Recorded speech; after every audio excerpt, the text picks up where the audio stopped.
Hello, Global Theater. My name is Jerry Fielka. Today is January 12th, 2024. We want to thank Rob Grant and his amazing podcast. I'm probably wrong about everything, and his amazing typing abilities to correcting typos.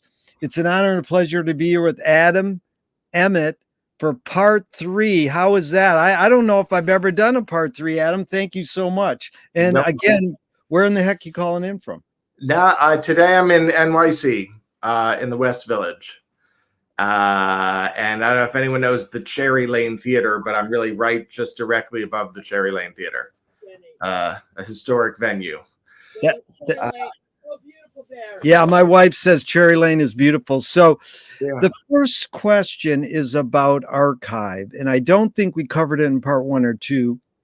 And the word archive etymologically from 1400s means keep safe, free from harm. 1600s, it went to what we normally know as an archive is records preserved as evidence. Then it goes into being Greek, town hall, public building, to be first, archon. But, you know, we are literature people and we like books and we like libraries.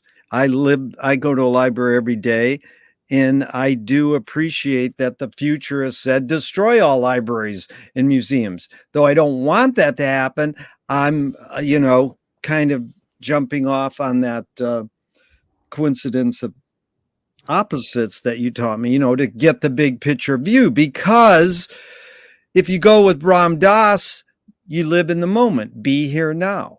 And Wyndham Lewis said, artists live in the present and write a detailed history of the future. So there's a little paradox there. It's like, why should we save anything if the point is to live in the present? And of course, it's, because we got to know history, blah, blah, blah. But the basic question is this need or want to archive more innate or more invented in humans? Well, I'll just talk about what that question makes me think about. Yes, please. I don't know if it's innate or invented. I mean, maybe the first archiving was, to figure that out, you have to go back to the days of the cave people, maybe. And maybe the first things that were being archived was the bodies of the dead. So you could consider graves and tombstones and burials the first archiving process, because that probably definitely preceded language.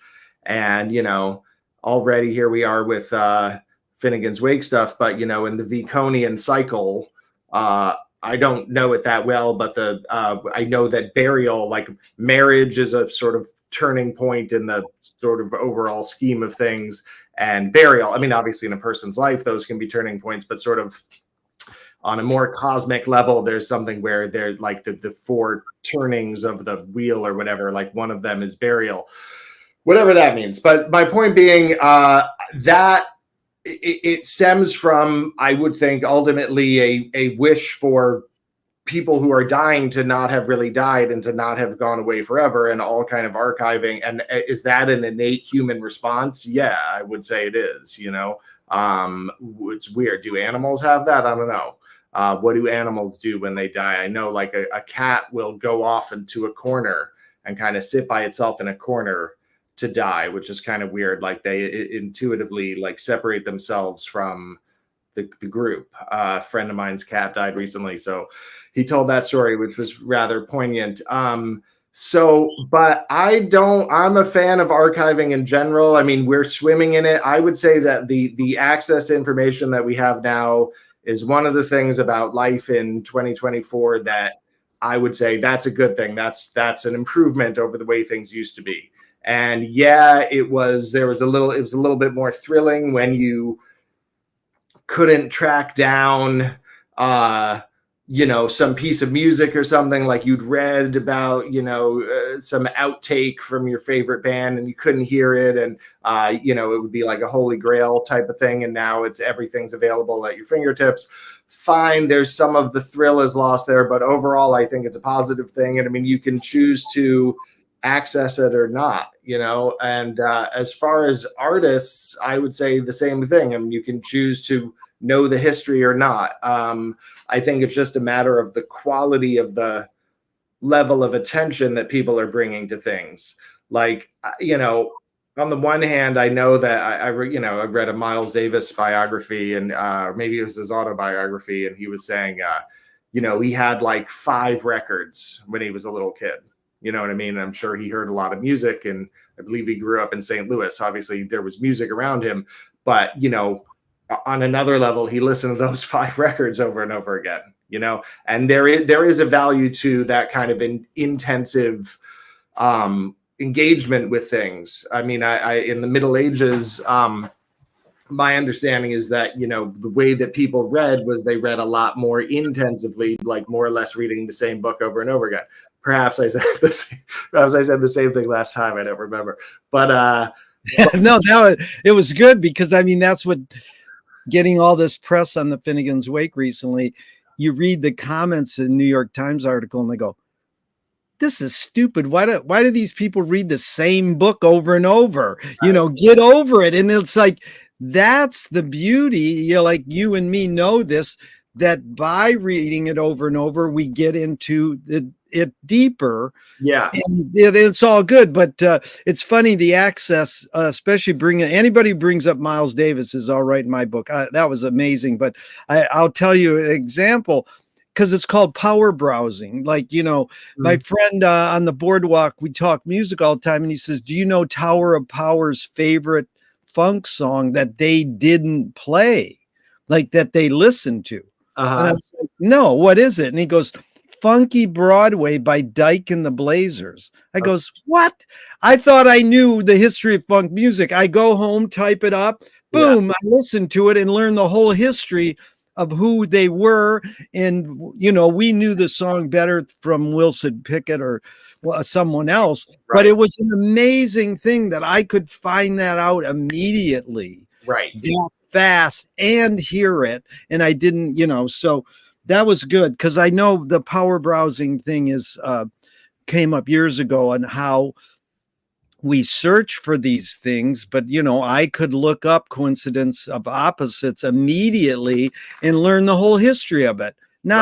I could go to the library and look in encyclopedias, but that was quite astounding. But do you have plans for your own archives? If you died tomorrow, do you just say, oh no, my kids and my wife will take care of it? Or do you have any sort of plan?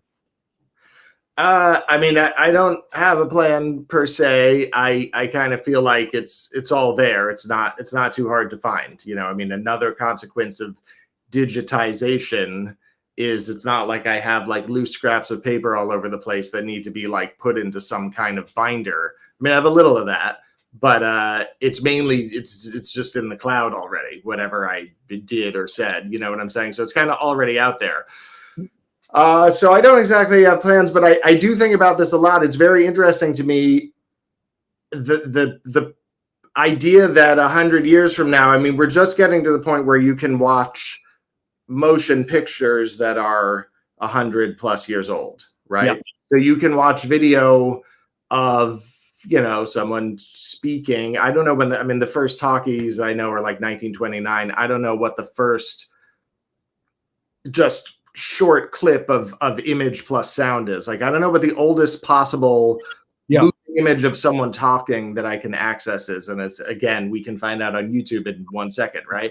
But my point is, as time goes on, and now, there's going to be a person in the future who can watch videos of someone from 1,000 years ago moving around and talking. I mean, who knows where we'll be as a civilization at that point. But that is interesting to me. And I do like a smattering of, I'm one of those people that like gets into genealogy just a little bit.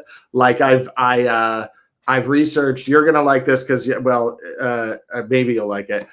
On my mom's side, I basically figured out that I'm the 5th cousin of Grateful Dead bassist Phil Lesh. Oh, that's great. I discovered this is absolutely real. This sounds crazy, but it's absolutely true. I've completely verified it. My great-grandmother's grandmother and his great-grandfather's grandfather were brother and sister in Ohio in 18 something or other. But my point in that is that I'm interested in that kind of history, and the ability to know more about everything is increasing all the time. And it's interesting to think about a world in which I could not only figure out who my, great grandmother was, but I could know lots of things about her life. So that intrigues me. And I don't know what kind of consequences that will have for the human race generally, but I mean, it is one potential thing there is, and this is not necessarily a good, I mean, it sounds like a bad thing, but as kind of stasis in terms of cultural development. I mean, the idea that the sort of stylistic forward thrust of art, I think to some extent, if you feel that things are static, like in the, I don't know the visual arts well, but if you feel like, pop music styles are somewhat static relative to the sort of like dramatic evolution of 20th century pop music, like in short, a hit song from 2004 doesn't sound as different from a hit song right now compared to, let's say, 64 to 84 or 44 to 64, right? Yeah. So that evolution seems to have changed, if not stopped. And I think that may be to some extent of a function of just being able to access everything all the time. So you're hearing every style of music ever, always. And the net result of all of that is something that doesn't progress in the same kind of forward way anymore. But I mean, who the hell knows, Yeah. It is. You sort of described all at onceness, simultaneity. Is anyone making art now any different motive than when the cave artists were making their art? It could be the same motive in deep down. But great bringing up Phil Lesh, because did you see that clip of him and his son playing a song together on acoustic guitars? He plays with his sons all the time. It's pretty touching. It was pretty touching. And, he's a big supporter of avant-garde music and always been. Yeah. But my big thing with Phil is his favorite book was More Than Human by Theodore Sturgeon. And so was Frank Zappa's favorite book. And I've never got anyone to tell me what is the great big deal about that book in particular, except that usually sci-fi people go, Theodore Sturgeon was really good, Right. Have you read it? I haven't read it. I've had it on my shelf for years, but I don't know how to read, first of all. Okay. So. All right. Maybe there's an audiobook. I'm familiar with that. I know that Phil name checks that book, and I think my sense is that it's something about people working together collectively, and the idea that, like in the Grateful Dead, he felt like a finger on a hand. Yeah. Like they were all working together like fingers on a hand. And isn't that a Booker T. Washington quote too? Anyway, I don't know. Yeah. But in any case, separate, working together, but also as separate. I think Booker T. Washington did that sort of like as a kind of excuse or temporary acceptance of segregation, but whatever. To talk about something slightly more fun. So my sense is it's about people working collectively, and I didn't know that Zappa was into that book. That's cool, but maybe one day I'll read it. But I'm gonna try to. It's on my to-do list to try to get in touch with one of Phil's sons and send him all this genealogical info that I have, and just say, pass this on to your dad. Like I don't need Phil Lesh to give me a phone call and tell me that he's excited to be related to me. Well, yeah. Also, that he has that club, but I think they just shut the club down. Shut down. Yeah. Oh, yeah. I have this info that I can pass along, which is really cool. Which is like the names. Your names like Isaac Newton Lesh. That's one of the siblings. People used to be named like Grover Cleveland Alexander. Right. That kind of thing. Martin Luther King. The first two names would be a historical figure. Yeah. Anywho, so good.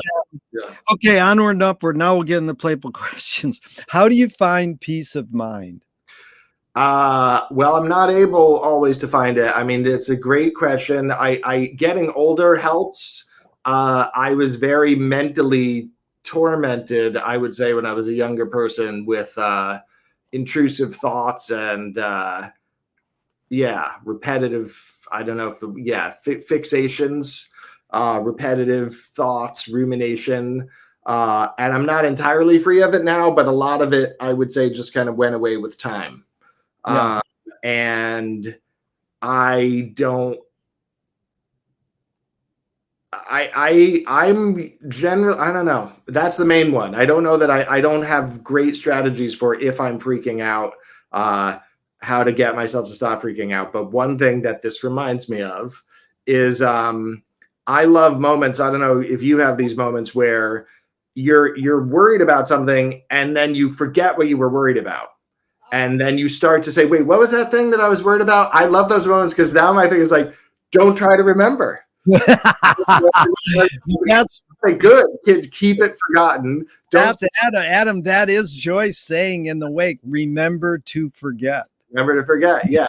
So like, and then in that moment, then you get some seconds of, being present and being in the now. And it's great. I did that happen to be this morning. I was like, wait, what was I worried about? And I couldn't remember. I was like, oh, look, now I'm just walking around. And I'm like, refilling my coffee cup and I'm not half thinking about this stressful dilemma. We visited my grandmother once in an elder's home, and one of the patients yelled out, "Let tomorrow worry about itself." Yeah, right. Tomorrow is the today. No, today is the tomorrow you worried about yesterday. But yeah, I don't know. I mean, I don't know where I fall on the scale. Am I a relaxed and calm and peaceful person generally relative to others? I don't know. I know I've made a lot of progress. I'm not historically like the world's grooviest cat in that regard, but I'm getting. You have a sense of rhetoric and grammar being a teacher, and sometimes people know that they can answer these questions without it being a noun or a verb or an adjective, whatever I'm implying. Mm-hmm. And I said to someone once, "How do you find peace of mind?" They go, I like it. I find it nice." But they didn't. I'm saying, no, how do you find it? The guy who said, "What's your favorite form of information?" And he said, "Honest." Mm-hmm. He put an adjective instead of a noun. So these are 5 Alan Watts questions off the top of your head, just in a couple words. 1, who started it all? God. 2, are we going to make it? 3, where do we put it? Wherever we would feel like it. 4, who's cleaning it up? Me. 5, is it serious? No. Really good for a guy who talks a lot, man. Usually people don't hear in a couple words. They go on for 5 sentences. So okay. There's a great John Cage video, speaking of instant access to everything, where it wasn't those questions, but he was given prompts, like 1-word prompts, and he was doing his free association responses and crushing it. He was really good at that kind of stuff. At speaking magnetically and hypnotically. So I should send you that video. Please do. But I've studied almost every John Cage video. I'm amazed. There used to be like 8 John Cage docs on Netflix, and my friend who died, who filmed our Finnegan's Wake Reading Club once 20 years ago with a $50,000 camera, was Cage's personal cameraman. Oh, wow. Okay. Max Carlson, what's his name? But he then Zappa hired him too. But Cage's films are amazing. There's a lot of them, and send me the link. But I love you brought up that word free association, because that's what you kept reiterating in our past interviews. Is like, I can free associate on it. And I'm like, that's what I'm after, more than people feeling, I'm obliged to answer the question. Right. So it's reference point is like a court of law. You know what I mean? Everyone in my family, I have a father, a mother, a stepfather, a stepmother, who are every single one of them is an attorney. And then have dozens of attorneys in the surrounding extended family. So, I'm on the witness stand. If you were walking down the street today and you met yourself as a 12-year-old, what would you say to your 12-year-old self? Probably just try to go for it as soon as possible, just doing whatever you want to do, and don't squander time. Don't waste time. Yeah. I saw that David Crosby tweeted that not long before he died. So I was like, what's your insight as an older person? It's just don't waste time, and that's it. It's hard to do when you're a kid because you think you have plenty of time and then you realize you don't. So, yeah. Well, I was fortunate to ask Dr. John all these questions many years ago. And when I got to that one, he goes, I won't go there. It was like too voodoo. Kind of feel like meeting yourself as a 12-year-old. I won't go there. Meanwhile, I could not. You said the words Dr. John, and I was like half thinking of Dr. Phil. It took me a minute to get to remember who Dr. John was. I'm like, yeah. Which way? Dr. Phil, yeah. Yeah. Which way should toilet paper come off the roll, over or under? Oh, I'm definitely all about the front, the over, I guess. Yeah. I can't deal with under, and I got to turn it around. Yeah. If a publisher was to release your autobiography off the top of your head, what would the title be?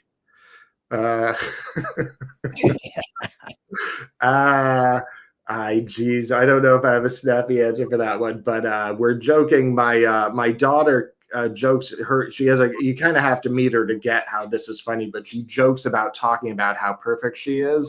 So I'll say it would be A is for perfect, the Adam Emmett story. Oh, that's good. A is for perfect. Because it works better for my daughter. But I'll take her joke and say that'd be my autobiography. And how old is she? 10. 10. Yeah, 11 in April. Very cool. And before I forget, did you see she's going to see Miller's Girl, or about Miller's Girl?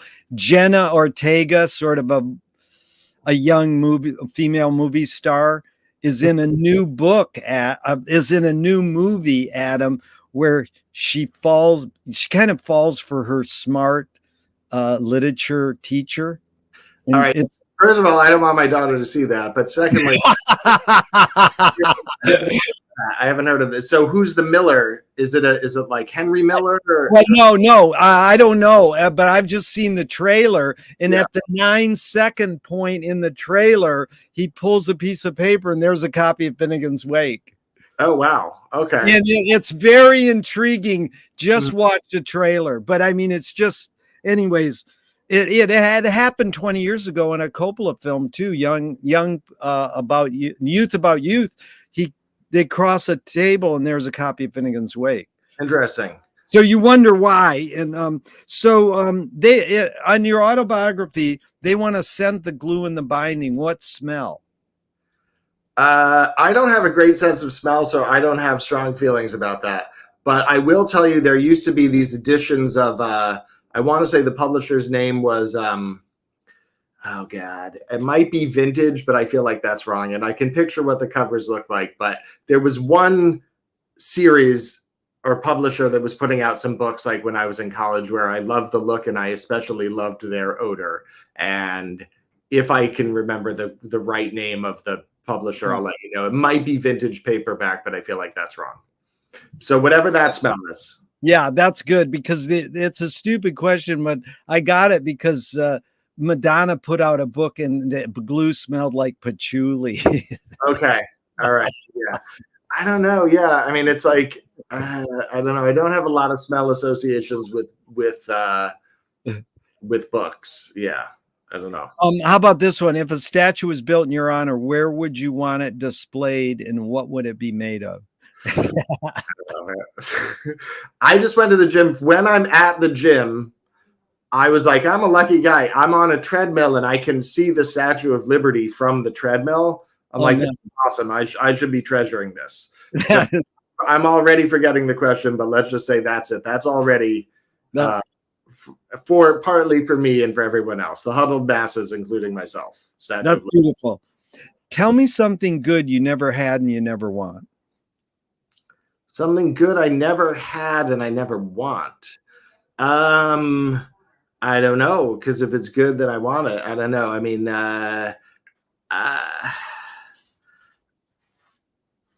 I'm pass. What's your answer to that one, Jerry? No, it's one of my oldest questions that I got from a friend who was Damien Runyon and taught me so much about life. A New York guy. He used to hang out with Billie Holiday and Charlie Mingus, and he was an altacocker in Venice. He just sat on the boardwalk and watched people walk by.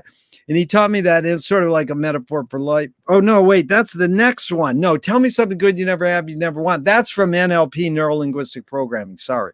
Okay. And it's basically you watch the way their eyes go when you ask them the question, then you can tell. But the friend who taught me it asked Johnny Carson, he says, I don't know what it is, but tell me when you find out.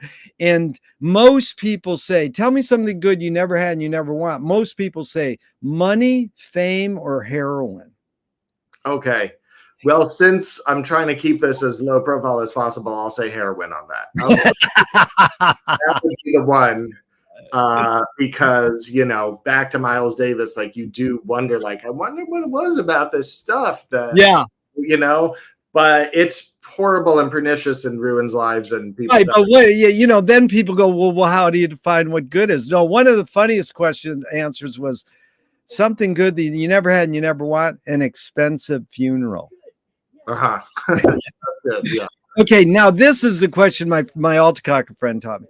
If you were in a vat of vomit up to your neck and someone threw a bag of shit at your face, what would you do? Thank you. This is Damien Runyon.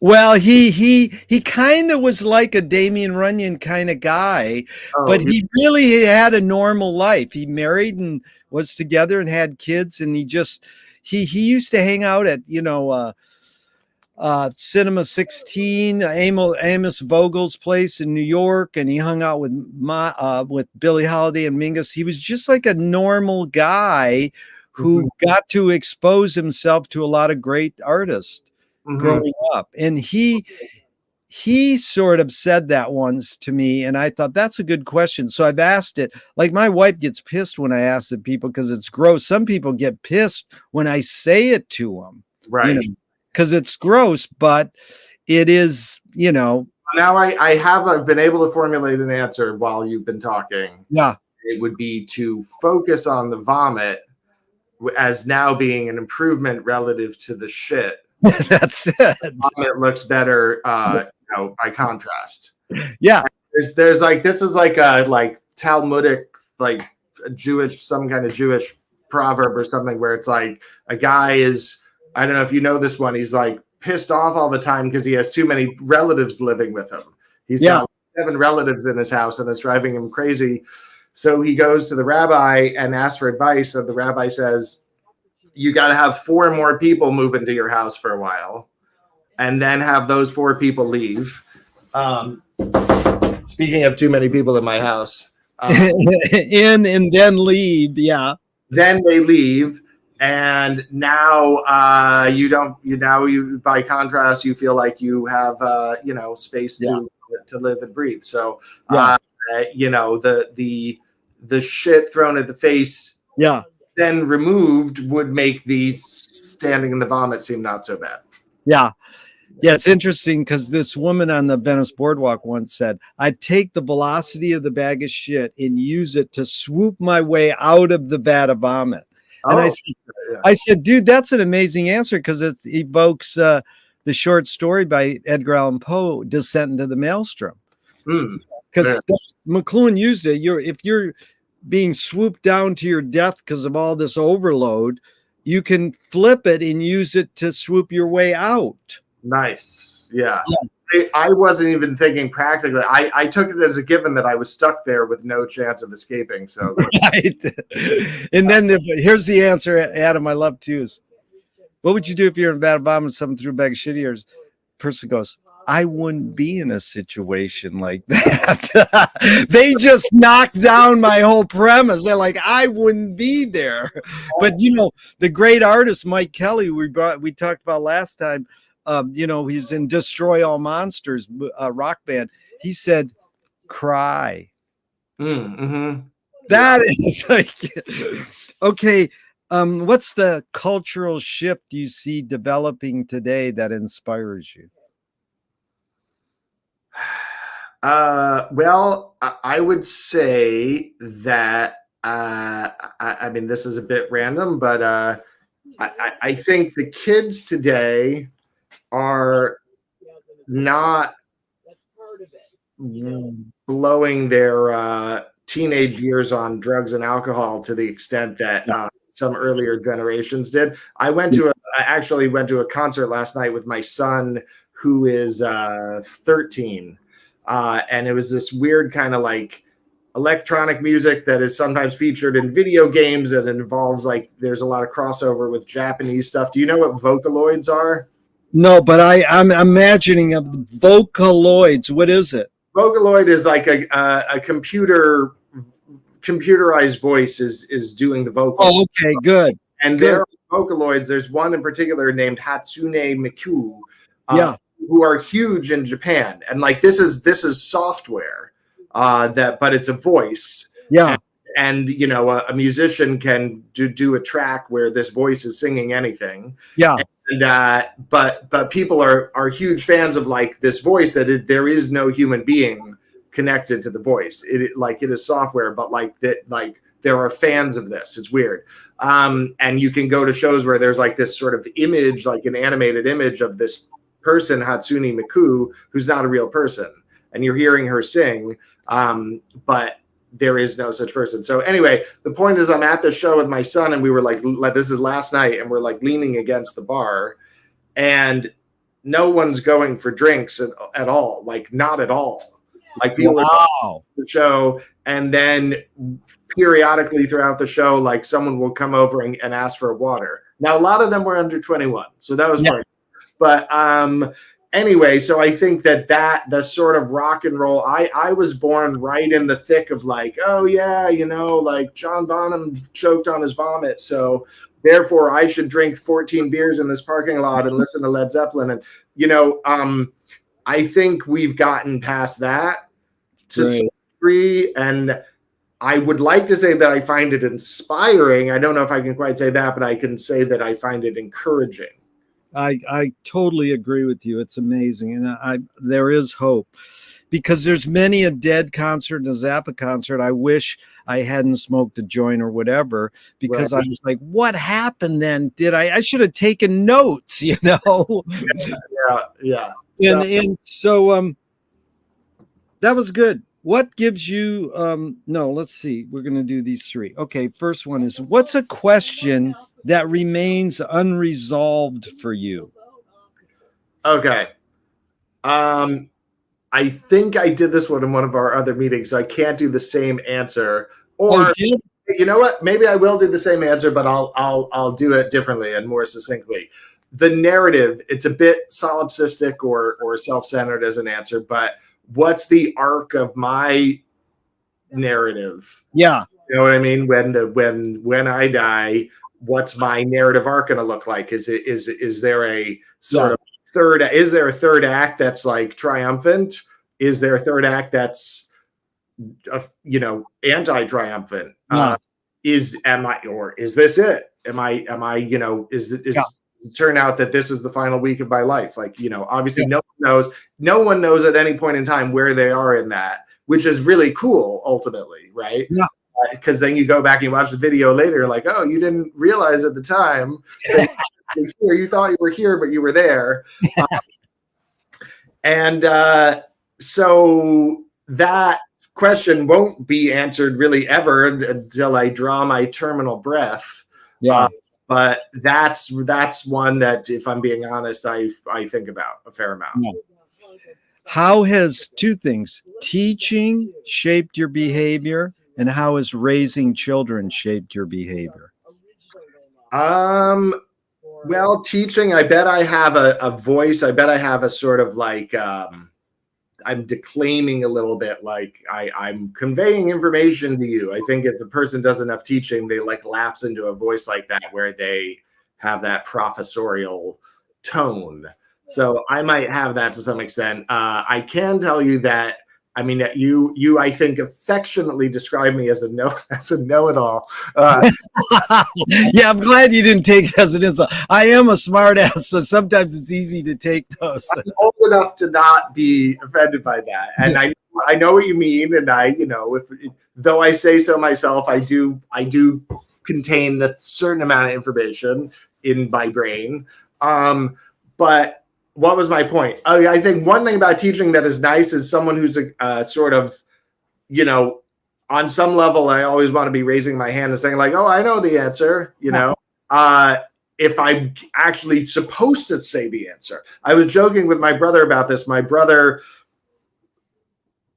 has to deal with as everyone does, who's male and female, has to deal with the phenomenon of mansplaining. And my brother's a doctor, and he's, knows his stuff, and he's sort of like the leader of a team of doctors.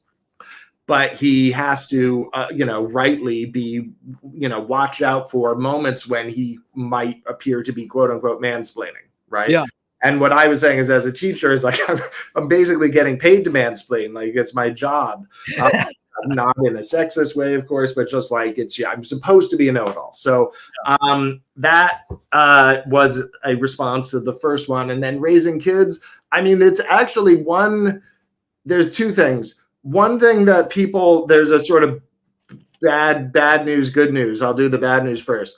The bad news is that what's not talked about, and I actually read this in a book, and I read it, I was like, oh, thank you for saying that. What's not talked about enough with kids is when your kids start to make the same mistakes that you made, and display the same negative qualities, things that you feel you wish were different about yourself. When your kids start to manifest those same things, that is hard to watch. Yeah. That's painful. Like, back to what would you tell your 12-year-old self? Well, listen, I've got a 13-year-old son. He's obviously not my clone, but to some extent, I am getting a chance to say to a 13-year-old, close relative, here's what I wish I knew when I was your age, kind of a thing. And who knows if it's effective at all, but to watch someone like going through stumbling through adolescence in the same way, making the same mistakes or whatever is hard. So that's the hard part. But the good news side of it is my kids inspire me to try to do more with my life. So partly so I can model to them that they should try to do as much as they can with their life. That's really good. And it is interesting because Frank Zappa did an anti-speed commercial, said, don't do speed, it'll turn you into your parents. And it's funny, but it is like, you have no choice. You're going to turn into your parents no matter what. There's DNA, there's nature and nurture, and then there's something beyond that. And if I might have said this before, but I love the Oscar Wilde quote.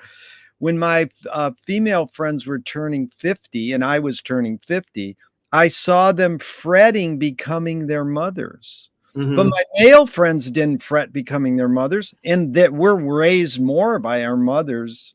Boomers are raised more by their mothers than their dads. Yeah. And so Oscar Wilde said, before all that, he said, women fret becoming their mothers. Men don't. That's their problem. Uh-huh. And, it is interesting how you see your kids doing this stuff. It's like, oh, don't, daddy. I actually asked this young woman once, did you ever do LSD? And she goes, no, I let my dad do that, which was great. I was like, yeah, you really probably don't need it. But, I don't like when rock stars would go on MTV and go, I was a heroin addict for 50 years. Don't do that. And I was like, what?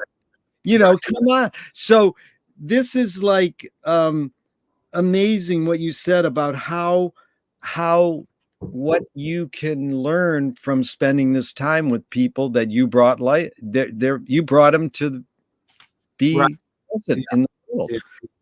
Yeah. That it's a friendship kind of. Let's get along. I don't know. It's also a pain in the ass, though. I mean, back to John Cage. I was this earlier. He was like saying at the end of his life, I'm sort of glad that I never had kids because my responsibilities would have been very different from what they were. And he's an example. Cage is one of those like Brian Eno type people who just did a billion things. George Plimpton or whatever. It's like, how did they do all these things? And so I'm also like, well, gee, if I didn't have kids, like I think about all the different stuff I could be doing, but I don't regret it. It's a net positive. I'm going on record. My kids watch this one day. Kids know that you have been a net positive. Beautiful. Okay, we touched on this, and we're doing a big research project on Can Art Stop War? Mainly, it's based on how Joyce and Finnegan's Wake is sort of like a manifesto for peace. He is kind of pro-peace and anti-war. And there's various references that I could cite, but in our last discussion, you said maybe, and the basic question is are humans hardwired to be violent? And you said at one point, and I loved it when you said, I'm not a crypto right-wing fascist, but it's like you're raised by a lefty peace activist mom. Mm-hmm. And so that's probably a natural thing. Well, what's the opposite? And I'm not saying you are that. I'm just saying you're able to say, well, what's the other? And you said that war might be the natural and peace might be invented. So, are we naturally violent or are we wired for cooperation or any sort of, discuss that dichotomy sort of thing. Yeah. Well, I do. I think it's like when you do the anthropology or you look into the anthropological research that's been done. Maybe I said this exact same thing before, but it's like Easter Island. What they know about Easter Island is there was one group and then the group split into two groups and then the two groups fought with each other. So, yeah. I mean, I do think, the whole question of hardwired versus whatever is sort of vexed. But without even putting it as hardwired, I will say, I think that there is a tendency to, for people to kind of group off and to, get into conflict with other groups. It's my neighbor's fighting with my other neighbor. You know what I mean?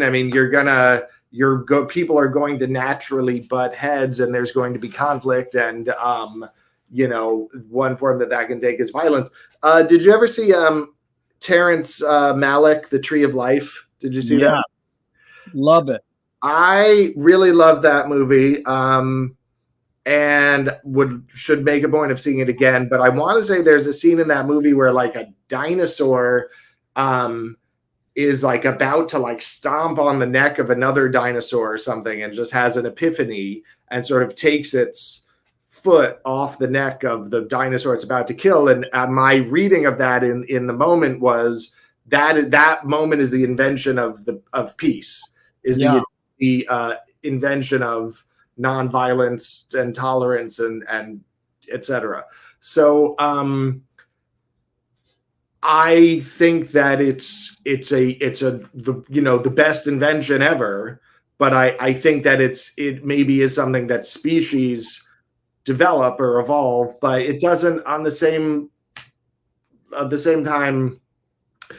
I don't know that it matters. If it went the other way and we were naturally peaceful, but then at some point people invented violence, like whichever came first is not a chicken and the egg thing. It's just whichever came first. We know we want to be minimizing one and maximizing the other. At least most of us do want to be maximizing peace. So, but the best, one of my favorite quotes about this type of thing is in Joyce, but it's actually in Ulysses. And I I'm not going to do it justice if I paraphrase it, but I'll paraphrase it anyway. It's Leopold Bloom is, I think he's sitting in a bar, and people are spouting various sort of anti-Semitic stuff around him, or just sort of anti, like staunch Irish nationalist, like xenophobic vibes in general. And Bloom says something like, enough with hatred and war and intolerance and bigotry and all that. It's like, why are people doing this when really what that is the opposite of life, and everyone knows that it's the opposite of life. And I should look up the quote. I'm butchering it, but I love that. That's what I need, Adam. I need the reduced Cliff Notes and put in your own words to get it. I'll go to Roy or Duncan, and they will say page blah, line blah, and we'll get it. But I like that you put it in your own words. That's how I learn better. Right. So, but I wish it's so beautiful that I wish I had the text in front of me, but I'm not going to look it up. But in any case, something about everyone knows that what's really life is the opposite of all that, the hatred and the intolerance and the bigotry. And I especially love the idea that everyone knows, like beneath this, in your heart, that this isn't what it's all about. But I wonder to what extent that's true. It struck me as true when I read it, but and then this was a question that came up amongst my family members the other day that I thought was interesting, which was sort of the sort of evil people in this world, and everyone's got some good and evil mixed together, but the people who skew evil, are they happy? Is there such thing as a violent, angry, evil person who's really a happy camper? Yeah. And, it's just off the top of my head, I'd say no, but it's an interesting question. And, but a lot of it comes from unhappiness and is not real life. And on some level, the perpetrators of the violence are suffering. I mean, I don't want to say as much as the victims, but no one's enjoying themselves really in all of that, Yeah, you tackled a lot there because it's heavy, because we, usually people will say, my question, which we talked about, was, are there evil people, or does evil use people as a vehicle? And people are like, well, there's not this evil spirit that goes into you, but they go, it's usually some traumatic mental sign of breakdown. There's some sort of problem or not normality in a person who chooses evil, and then they think they're doing right. They feel they are, and then all of society says, no, we don't really like that, right?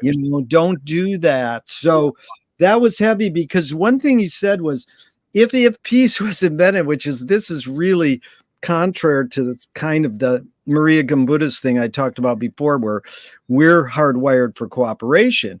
But let's say we invented peace, like you said, and you take McLuhan's line, inventions are the most human thing, that it is the most human thing to invent something.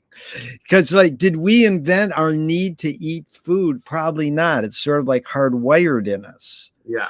We invented the ways we eat food, and we can, so to maintain cooperation, then we invent some sort of sensibility, like that's what's called peace.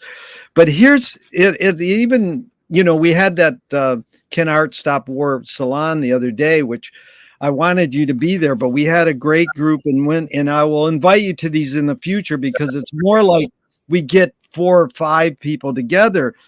And one of them, a peace activist in New York, in fact, who's come to New York Wake, Zool, he says, what does it mean to be human?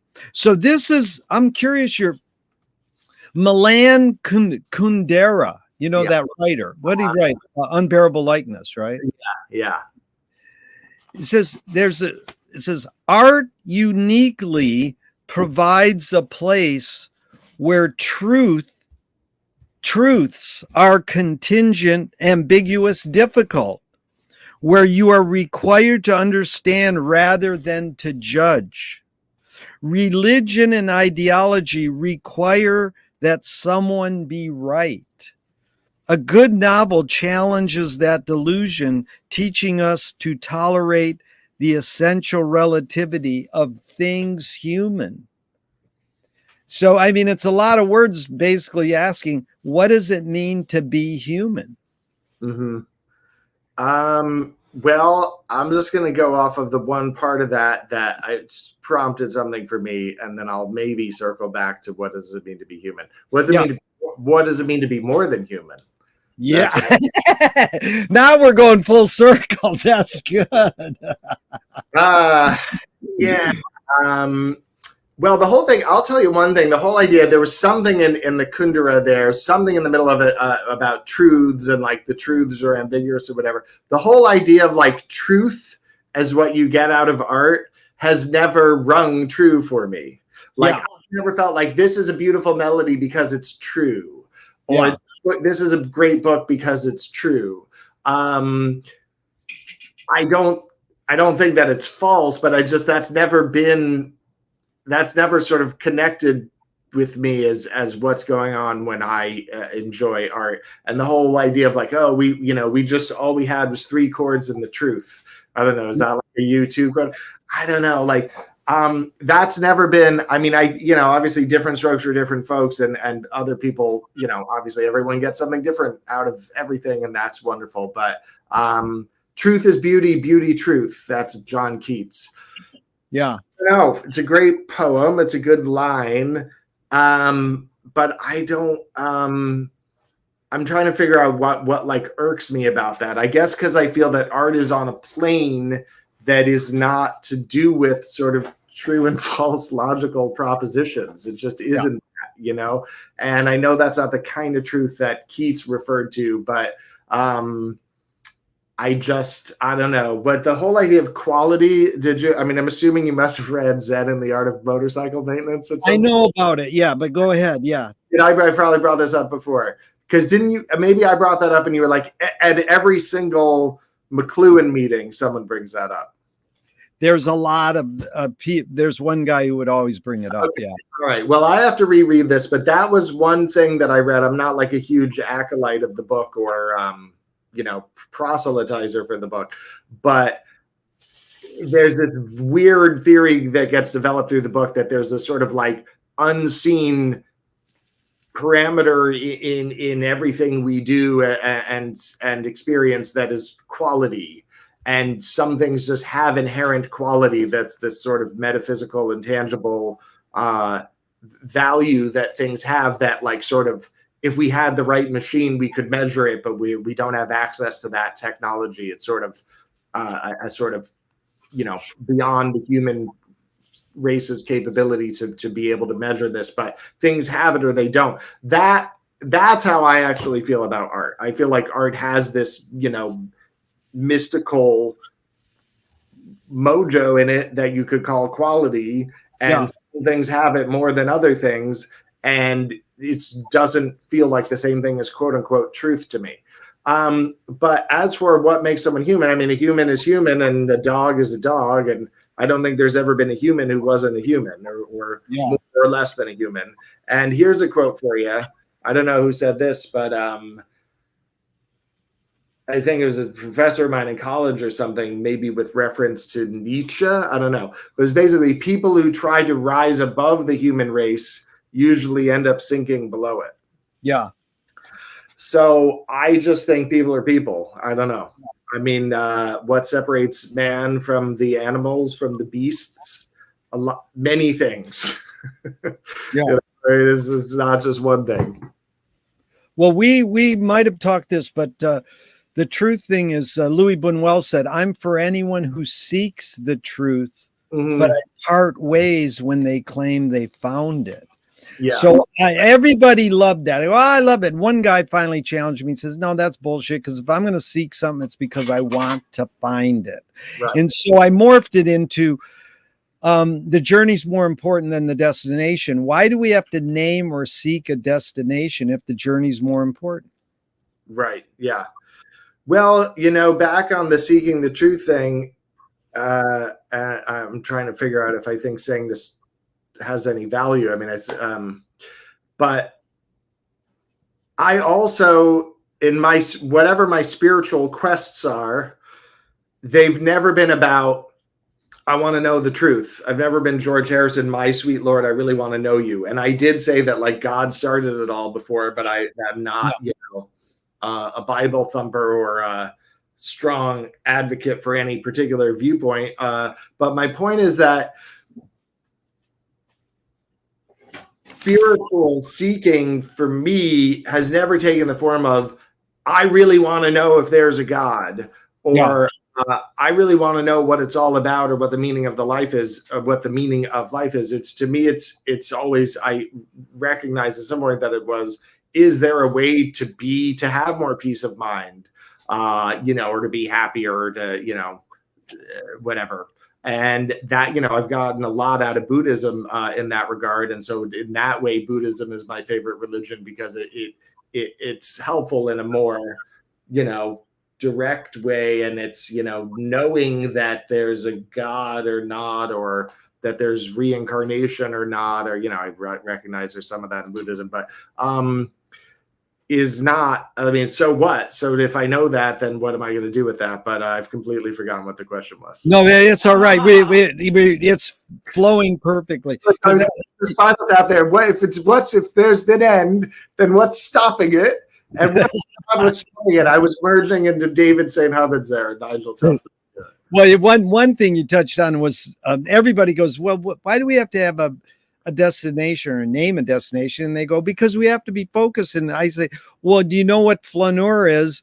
Psychogeography in the 20s in Paris, these people changed the world forever. And they just wandered around aimlessly. And it was in the paper today. They were talking about Benjamin and psychogeography. And it's like, but and that's what I like, is that we're able to just go off on these tangents. And that's where you find these epiphanies, I think, sometimes, rather than being focused and linear and go, okay, here's the question, now here's the answer. Even Duchamp was hanging out there at the same time. He says, there's no solution because there's no problem.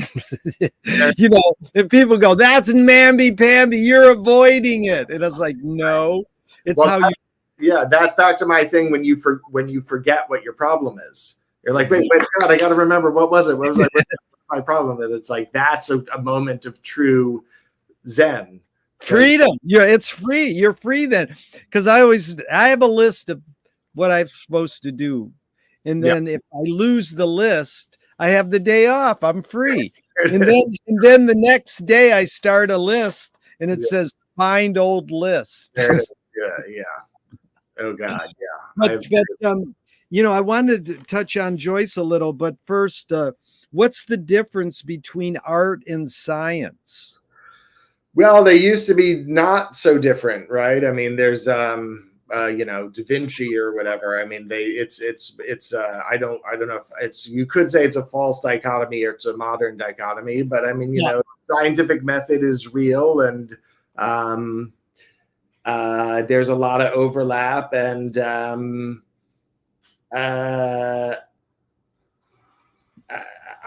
don't, I'm happy. I'm really, really happy that scientists are doing what they do, and they do it in the way they do. And, more power to them. I was never going to do that or get deeply into that, but it's, they're heroes. They're out there making it happen in a similar way that artists are out there making it happen and pushing forward and trying to do something new, and it's just a different realm. So there's a lot of overlap there, and that's my answer. Yeah, because the one guy, French historian, said science finds no truths. It discovers unknown facts that can be interpreted 1,000 ways. So, I mean, that's the same thing with art. Art does the same. It can be interpreted many ways. It's not just one thing, but, the artist's like, oh, no, I meant you to get it this way. Well, once the artist makes their art, it's no longer theirs. And then we go to the book, like Mallarmé says, everything's going to end up in a book. And I think me and you would agree. We love printed matter, even to the point where we love to stare at the album covers and the art and read the printed matter when we experience the music event. But he said we will always learn more about ourselves from literature than from science. And that's an interesting little perplex to me, because I think our interest in the wake, in sharing, we're learning something. The whole Fender extravaganza that you started in the New York Wake group is amazing, because it's gone off on so many tangents. And you could talk about that a little, but the main thing is do you think Joyce was more of a genius visionary, or was he sort of more like what Martha Graham said, great artists aren't ahead of their times, they are their times? So he was just listening to shortwave radio in Paris, writing it all down, and he just happened to hit upon something really good because he was good at writing books. But was it really, and this always comes up in all the wake reading groups. I was like, how did this guy do this? And why did he do it? But do you think he just sort of got lucky? Like the more you practice, the luckier you get? Or indeed, he was a fluke of nature, like Art Tatum or, Joyce or whoever you want to say. They're just these fluke of natures. I would go fluke of nature. I mean, I would say, and this is another thing I've learned a lot from raising kids, is everyone has things that they're like freakishly good at, and it's like a short circuit in the brain, and it's like, how is this person that good at this thing? And this is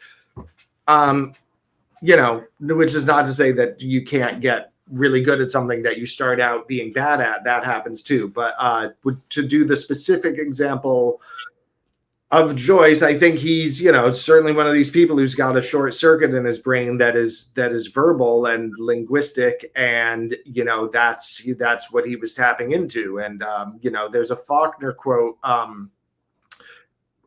where he says that Joyce was electrocuted by divine fire, and that sums it up for me. I mean, I think this is a guy who's, talented is a ridiculous word. Like, oh yeah, this guy's really talented.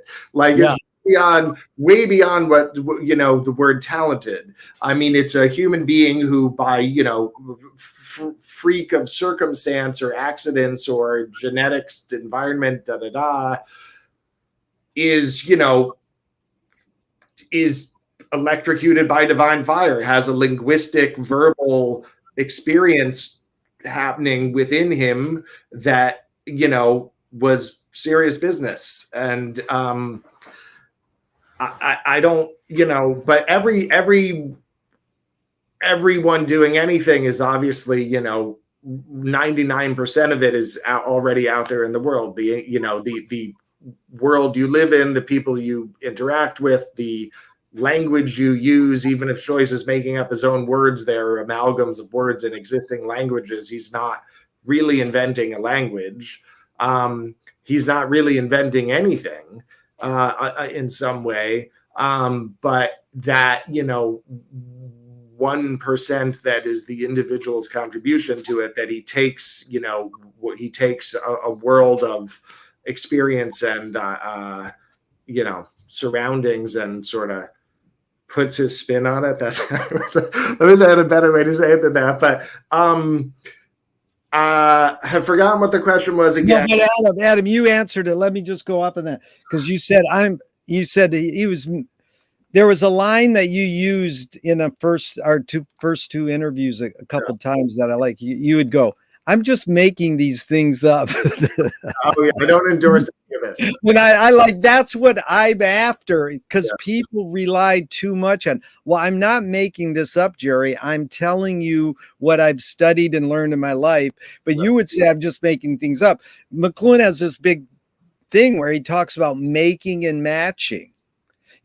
Was Joyce just matching Vico, Bruno, and Dante and Tristram Shandy? He says, I'm just going to match this stuff and jumble it up a little, or was he making, in actually, that's what I'm after. I'm after for people to make things up, because that's what the imagine. I don't want people to tell me sort of linear things, and I'm fine with it.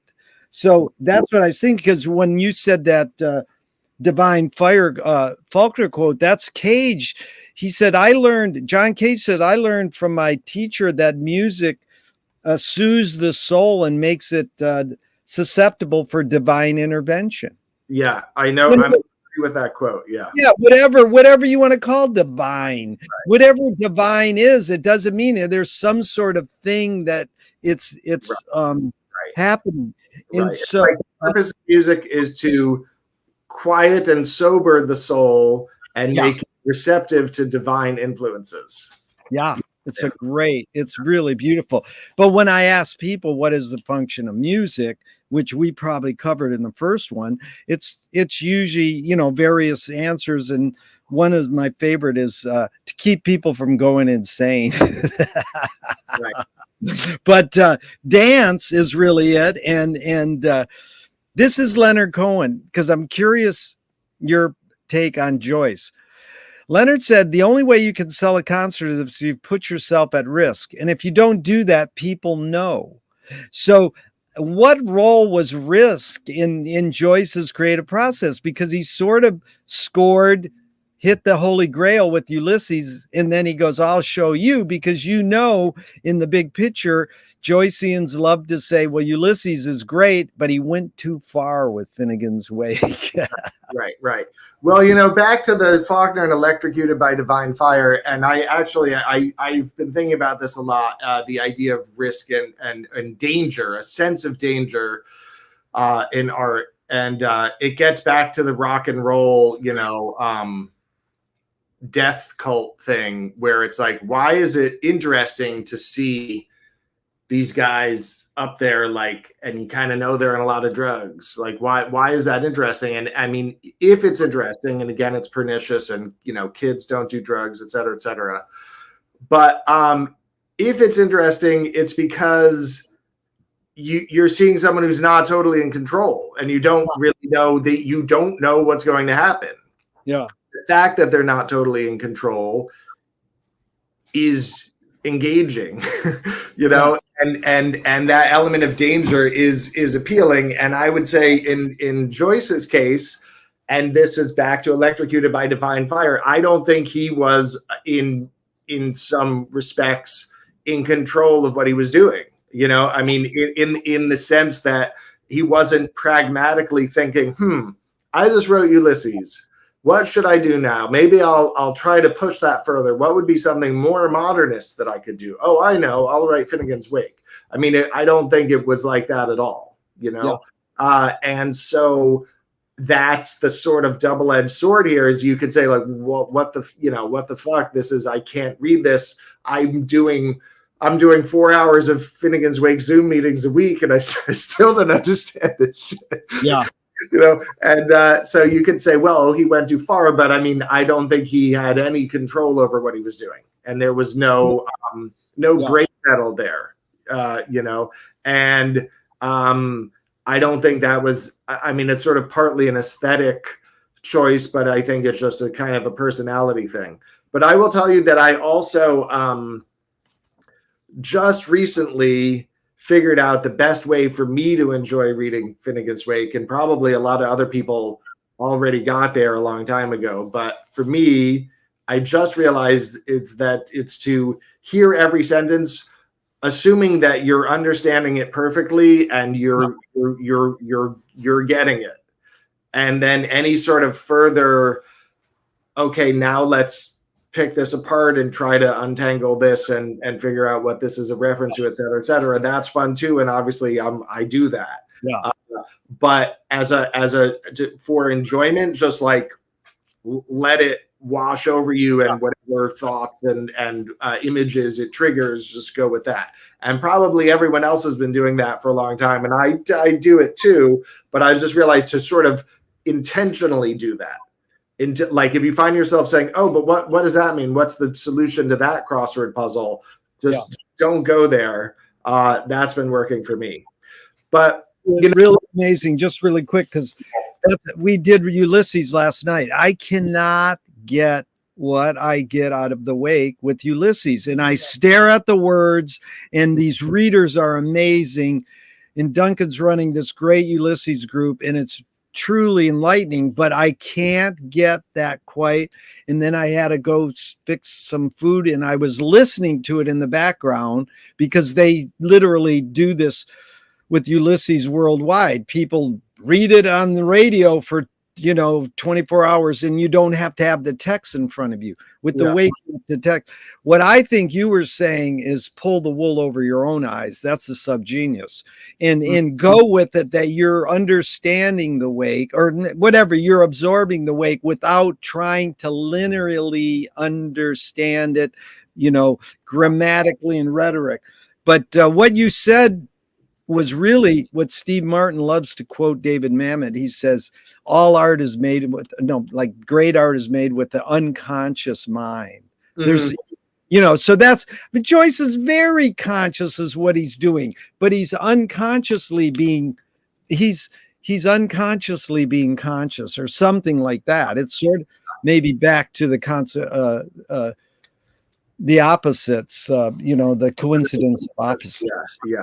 But I want to go back to something, because I had further thoughts on Joyce, like being of his time or ahead of his time, and I felt like I could say something a little bit more clearly. The whole Fender thing was coming from what I find really interesting about it is Joyce reading these Irish newspapers. First of all, he's in Paris reading Irish newspapers. So I'm like, well, how do you get an Irish newspaper in Paris in 1923? Like, how do you get the daily paper?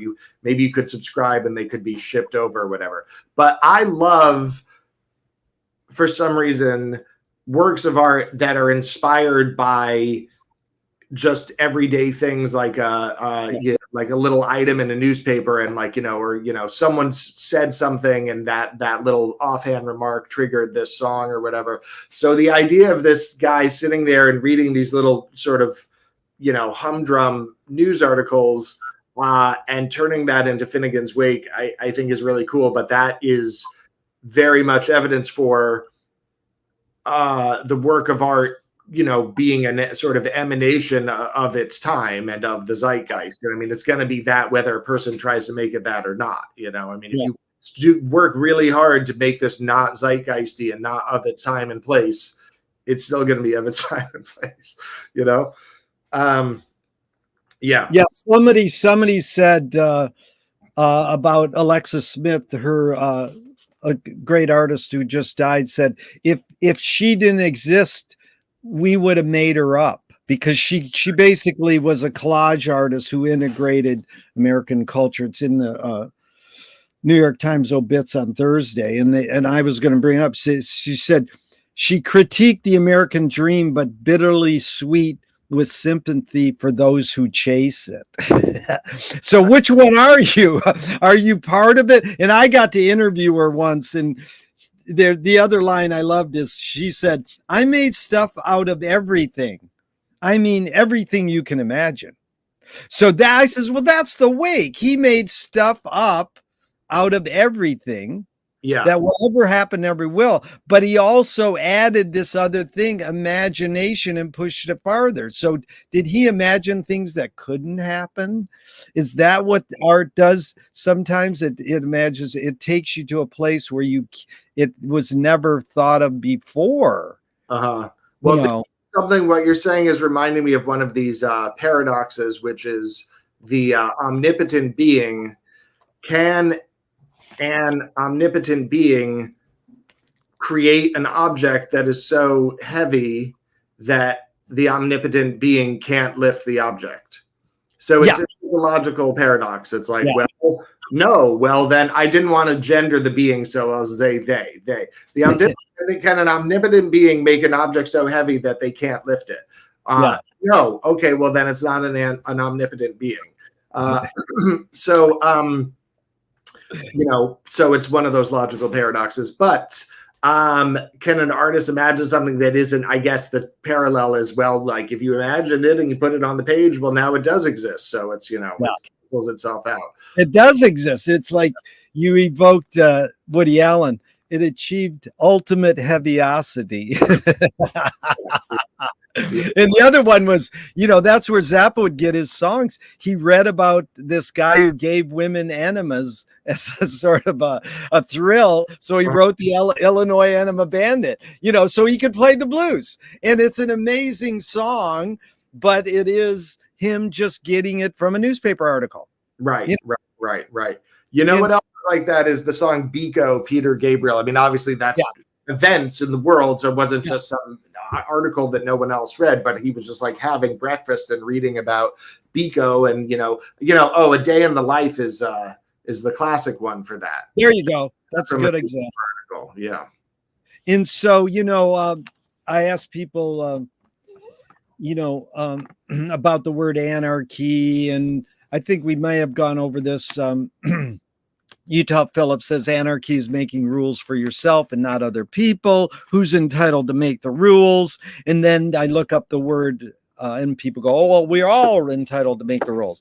And then I looked up the word freedom, and it literally is that line. Etymologically, it means giving oneself one's own laws. Mm-hmm. So the basic question, Adam, is what does freedom mean to you now? T.S. Eliot said freedom is only truly freedom when it appears against the background of an artificial limitation, causing McLuhan to say, how are you to argue with people who insist on sticking their heads in the invisible teeth of technology, calling the whole thing freedom? Mm-hmm. I mean, what does freedom mean to you now? Freedom. Oh man, what percentage of the time do you get me and Bobby McGee quotes back at you when you say this prompt? Do you know? I haven't gotten them. It's a kind of a new question. It's only about 2 years. I haven't gotten them. Yeah, freedom ain't worth nothing, but it's free. Yeah. Feeling good was easy, Laura. When I sang the blues. That's actually, I think Chris Christopherson wrote. Yeah, what did I say? No, it is. Yeah, he did right. No, but we know it because Janice sang it so beautifully. Yeah, the Dead did it too, but yeah, I know it. Yes. Oh yeah, primarily yes, but good call. It is a Christopherson joint. Freedom. I have to think about. I have inner freedom and I don't have outer freedom. And I'd like to have more. I mean, I do. I mean, listen, I have a ton of outer freedom relative to a citizen of North Korea, let's say. But I would like to have more, freedom of motion sort of in my day-to-day life than I do, because I'm, saddled with so many responsibilities. Like my kids earlier, as I said, the kids are dragging me down. Hey, kids, if you're watching this, but dude, you get to go to a concert with your son. That's cool. Yeah, the kids are great. But we're all enmeshed in a web of responsibilities, and I haven't remained unenmeshed, and I'm sure I'm a lot happier than I would be if I were not enmeshed.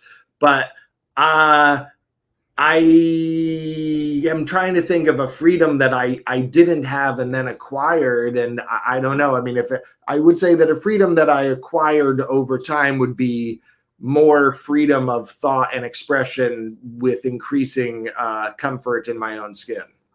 Yeah. So that would be the kind of freedom that I, am currently treasuring and cherishing. Yeah. Yeah, it's amazing, because the other one I wanted to ask you about was Viola Spolin, who kind of invented comedy improv, because that's basically what we're doing. We're sort of improv, in this whole thing that you said, free association. I really got into that word that you brought up.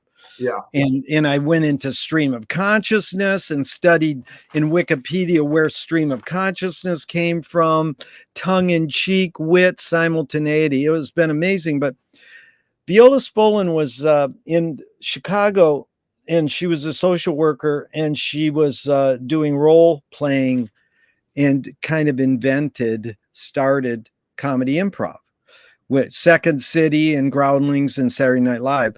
Yeah. And she has this line that goes, if the audience cannot see your struggle to achieve something, they cannot root for you to achieve it. So I think it's an interesting jump off on just our pursuit in trying to understand Joyce or let him wash over us. That we can't do both. Like there's a couple guys I've gotten from the New York group who are like retired, like scientist or computer tech guys. And they're like, they love this because their mind has been so linear for 20, 30 years. They're like scientists that let that science become more like art and free. So maybe you talk about the role of struggle in your own life or the role of struggle in Joyce or anything about struggle. Yeah, well, this is back to I mean, what was the Leonard Cohen quote? It's sort of like it's back to risk. I mean, to me, that if you're not risking something, the audience senses it. If you're not struggling, the audience senses it. To me, it's in the same category. Now, I mean, it's interesting because one also enjoys the sense of effortlessness. And there's a back to Joyce in The Dead. He's talking about one of the in the story The Dead, one of the sisters is singing, or maybe it's the niece of the two older ladies is singing, and she's singing this virtuosic sort of operatic air or something, and it's described as having the feeling of swift and secure flight. So you're like, the sound is like a bird flying through the air swiftly, but also secure. You feel safe. You feel that you're not about to go off track. It's like a smooth flight with no turbulence. So you can enjoy the effortlessness and the security and the sort of clean aspect of art when it's just done well and precisely. I mean, that's enjoyable. And so I would say that there's times when you appreciate the struggle and times when you don't, or maybe, if I'm envisioning, some beautiful classical piano music that's rendered so perfectly and seemingly effortlessly, the struggle is then you're sensing some kind of emotional struggle of tension and release. You certainly have to have tension. Maybe. No, now I'm taking that off the record. You don't need tension because there's stuff that is tension free, which is also good. But so then maybe, at some level, but I mean, listen, it's everything is communication. Art is communication. I think it's very hard to, I mean, even if it's bird song, it's a bird communicating with another bird, and you can enjoy it as a sort of communication of the universe, if you will, heavy enough for, if we're achieving heaviosity here, the universe is, communicating itself through whatever. So in that sense, it's a communication. And so, you are connecting with something always. And,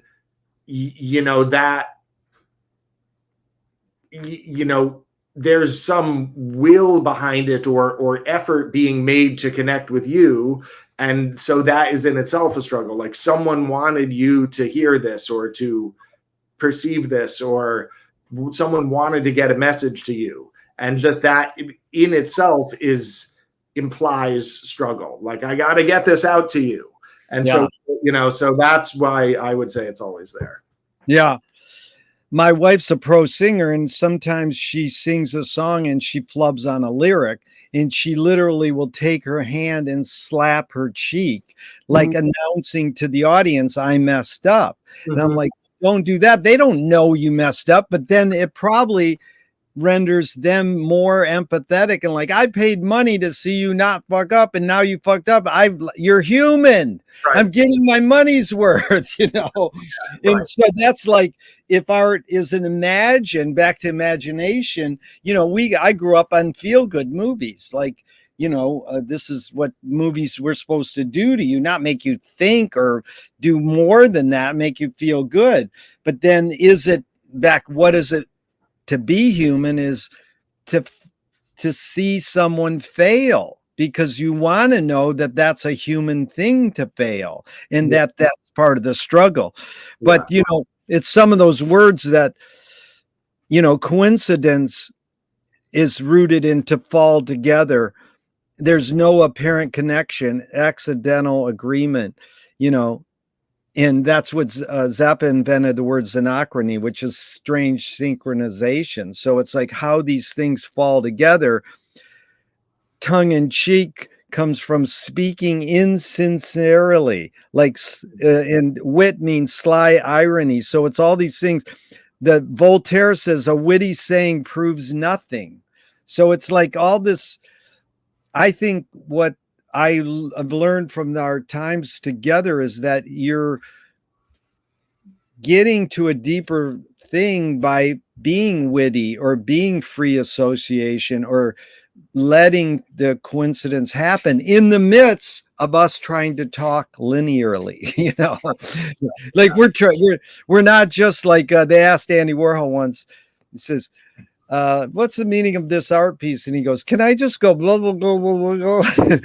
and the woman goes, yeah, and he goes blah blah blah blah blah. I says, he was just talking Finneganese. Yeah. Well, yeah, it's always fun when you don't know where something's going to go. And, a friend of mine used to laugh about, I think it was an Alan Watts lecture, speaking of Watts, where he got up and he said, I'm just going to talk tonight and where it goes. And this was a lecture. This was not a Q&A. There was no back and forth. It was just Alan Watts talking. And where it goes is entirely up to you. It's like, that's right. Over the audience, it was like, so the cosmic, like, oh no, your brain waves are going to completely alter my prepared remarks, so. Well, I listen to Alan religiously every Sunday. They play him on Pacifica. And it is like every 8 a.m. every Sunday for 30 minutes. Give me a frequency. 80. Is this KPF? Yeah, it's 90.7 FM in LA, KPFK. And they play Alan Watts every Sunday for a half hour. But I mean, now you can go on YouTube and just hit Alan Watts till the cows come home. But it's the ritual that I've heard it every Sunday. I'm a normal radio person. I like to listen to radio shows when they're on, not after. Oh, yeah. So it's just sort of that. But I got a couple more and we're out of here, Adam. It's truly been enlightening. And I look forward to more in the future, like some of these salons we have. We're going to do a salon about Terry Southern, the great writer, with his son, Niall. And so I'll invite you if you're interested. So this is Thornton Wilder, who is indeed a Finnegan's Wake freak. Skin of the teeth is a total. Anyways, he there's a book like this thick on all of his writings about Finnegan's Wake. I have that. It's called The Darkling Plain. I don't know if we're talking about the same one, but I have it. Yeah, it is. That's the book. Yeah, it's amazing. Yeah. And I saw a little production of Skin of the Teeth once, and I said, this is the Wake in the theater. I mean, our town is Wakean. Totally. It's funny. I saw our town, and I don't think I knew about Thornton Wilder being a Finnegan's Wake guy, and I don't remember picking up on any Finnegan's Wake in our town, but I bet if I saw it again, I would see it. Yeah, just the narrator and all that. Yeah. So this is Thornton Wilder in 1928. Art is confession. Art is the secret told. But art is not only the desire to tell one's secret, it's the desire to tell it and hide it at the same time. Mm-hmm. So you've laid your cards on the table for many hours with me. I appreciate it. I'm not insinuating you haven't already answered this. What's it really all about for you? What's it all about? Al? I do get that one all the time. You get Alfie? You don't. When I say what's it all about, see, the question's really sort of stupid because I'm implying that everything is hidden and revealed. It's a secret and you're revealing. It's confessional and hidden.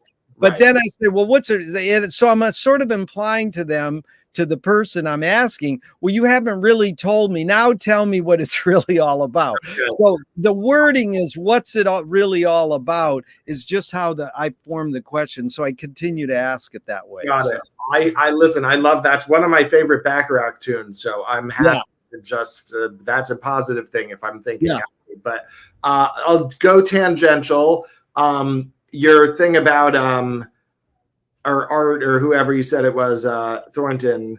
saying it's like you want to reveal the secret and you also want to keep it. It reminds me, there's a David Foster Wallace quote where he's like, being a writer is like being an exhibitionist in private. You know, it's simultaneously a way to take all your clothes off in front of a lot of people and also like never leave your room or something. Yeah. So I would say, you know, it's one of those coincidence of opposites things. You know, it's sort of like the, you know, the most self-deprecating people are also kind of narcissistic, and people who are extremely shy, maybe their shyness comes from an overly strong wish to really express themselves so much that they, you know, it's, you know, they're being tugged in opposite directions somehow by that. You know, I don't know what it's all about, man. What you should know. You're on your 500th interview with these. You should know what it's all about by now. I finally because my Wikipedia page says he's done over 200 interviews. And I says, no, it's more than that. I figured it out the other day. It's over 1,200.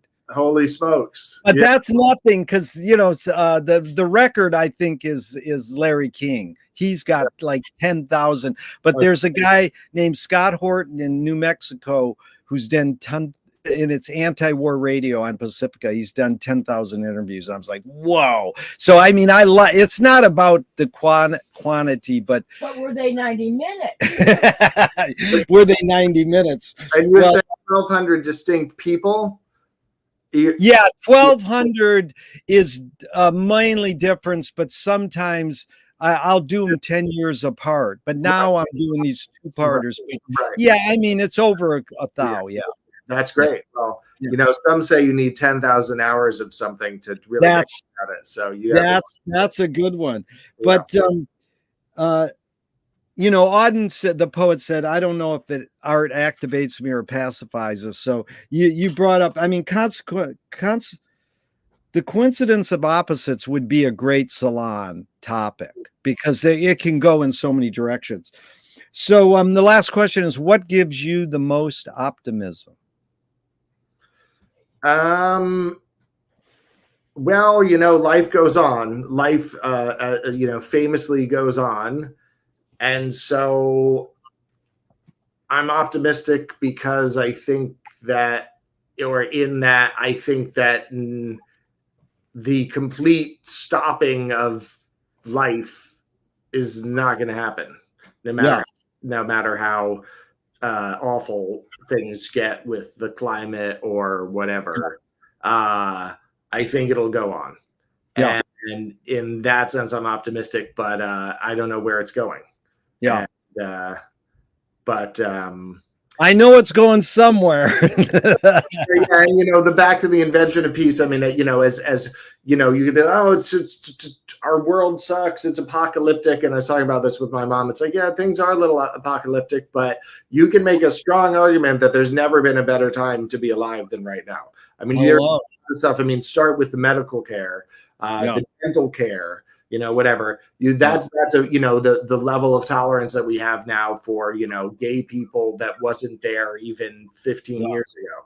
So I think that those inventions will continue to flourish and their influence will spread. You know, the invention of tolerance and peace and so forth. I think that'll spread, and that, you know, through time, and that makes me optimistic. Yeah, that's really good. They asked McLuhan, are you an optimist or a pessimist? He says, I'm an apocalypse. We're fucked. He didn't really say fuck, but he says he knew the root word of apocalypse is to reveal. I'm just there to be like the atomic dog, Toto, and pull the curtain back and take a look at things. And I do appreciate optimism because I do think we're lucky to be able to spend this time together on live TV worldwide and not have to drive anywhere or set up clunky big cameras like they would in live TV in New York. So it's been pretty amazing. And the first question I asked in part one was, I got from my friend who studied with Wilhelm Reich, and says, what is the best thing for a human being? And he said, the best thing for a human being is another human being. Mhm. And the last question, what gives you the most optimism, is what they asked Groucho Marx at the end of his life. And he said, other people. Mhm. So, Adam, it's sure been amazing spending these 3 parts with you, spending a time with another person. It was truly enlightening and fun. And most important was you laughed. You're great. You are a great man. It's Really nice. Susie's, yeah, Susie's been listening in, but it really has been enlightening and fun. And always appreciate your contributions at Well, the Jerry, I can't thank you enough. This has been a lot of fun, and I feel that I've been spending this time well talking to you. So these are 3.5 hours or whatever that I can look back on and say, okay, I didn't waste those hours. So Thank you so much. In fact, one more McLuhan line applies that says, communication of the new is a miracle, but it's not impossible. And, I learned a lot. I've got so many notes and more research to do. It's beyond fender bender. yeah. All right, great. Well, yeah, I should send you quotes when I encounter things. I'm like, oh, that'd be a good Jerry prompt quote. I should Please. I'm always open to them. Thank you so much, Adam. And as I'm going to hit the end broadcast button, but I hope this never ends and we can keep talking forever and ever. It'll never end. It'll keep going round and round. All right. All right. Bye, Jerry. Good to see you. Bye.